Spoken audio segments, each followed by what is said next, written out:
Honda Dreams nga pala ito mga props. Ayan. Honda Dreams.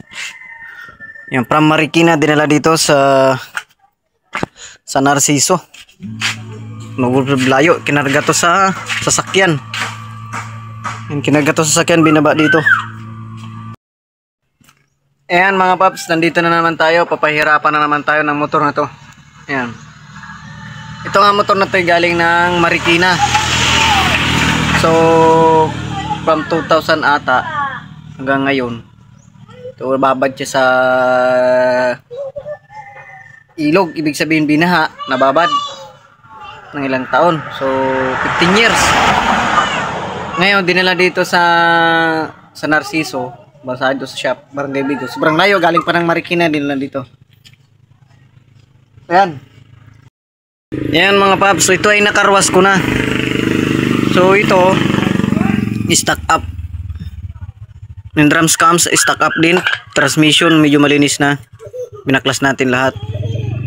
Sobrang pinahirapan tayo. Pagbaklas sobrang tigas. Ayan ang kaha niya. So di bali 3 days. May 3 days naman pero pa sulot-sulot lang natin pagbaklas to. Kahapon lang poly work ang ginawa natin dito. Ayan, yung iba nakababad pa dun sa sarili niya langis na may tubig. Yan, ito ay stock up, di na naikot. Gagawa natin ang paraan. Ano lang ng kalawang. Tapos lahat ng bearing na hindi na pwede palitan na natin mga paps. Ayan mga paps, nugasan natin yung transmission. Yung gumagalaw na siya. Yan, gumagalaw na, dati hindi. Sobrang tigas nito. Yan, okay na to. Goods na. Yan, may lock yan mga paps. Ayan o. Pinakang lock pin. Ito sa likabila. Ayan o. Yan, okay na siya. Umiikot na. Yan, next naman natin is transmission. Okay na to. So hinugasan natin ng gasolina. Ayan. Okay, next transmission naman. Ayan, next naman natin is itong transmission axle kasama ng mga gear. Ayan, dagdagan natin ng gasolina. Nababad kasi ito ng pagkasabi ng may-ari 15 years. Ayan. So kung tutusin dapat palitan na to. Model 2000 patang model to. Basta kauna-unahang Honda to, Honda Dream.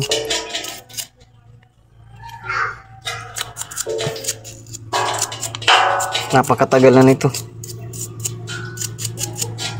Tatanggalin na natin mga paps yung kalawang.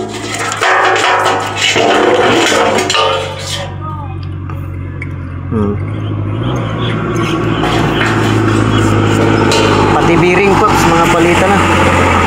Apaltan natin itong bearing na to. Hindi na naikot. Apaltan na natin to, tigas na. So lilinisan muna natin, mamaya tayo magapalit ng bearing. Yes, okay na to.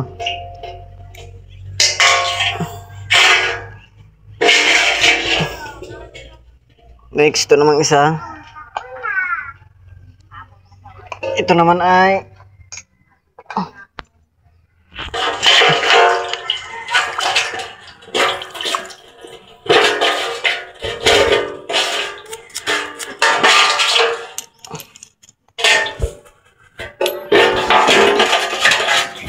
hirap pag walang tagahawak ng cellphone.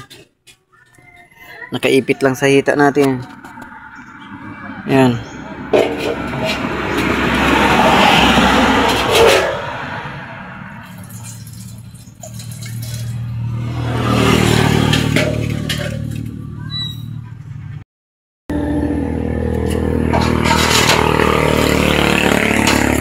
There are something in the way. Ito yung sinasabitan mga paps ng sprocket. Ito.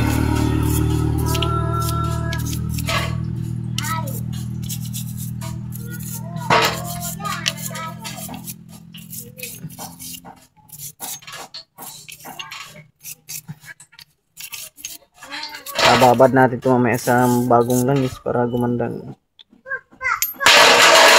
Yan.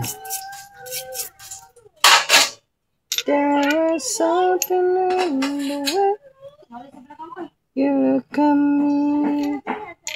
You're my heart. Yan. Yan.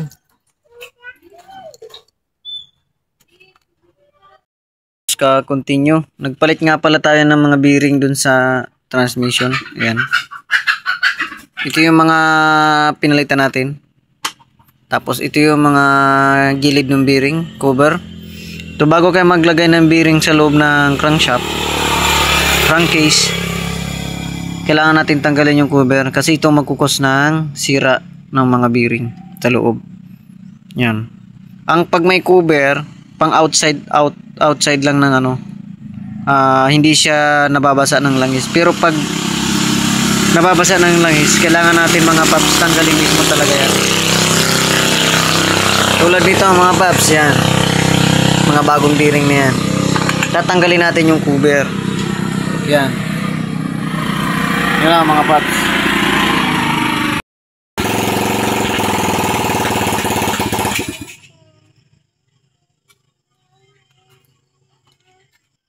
Bukas na balikan ko.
Ang problema na lang nito is yung stator. I-check man namin kung gumagana. So nagpapatakbo lang sa kanya is yung battery natin. So yung ginawa natin doon sa makina, palit lahat bearing sa loob. Pati clutch lining, secondary, yan palit.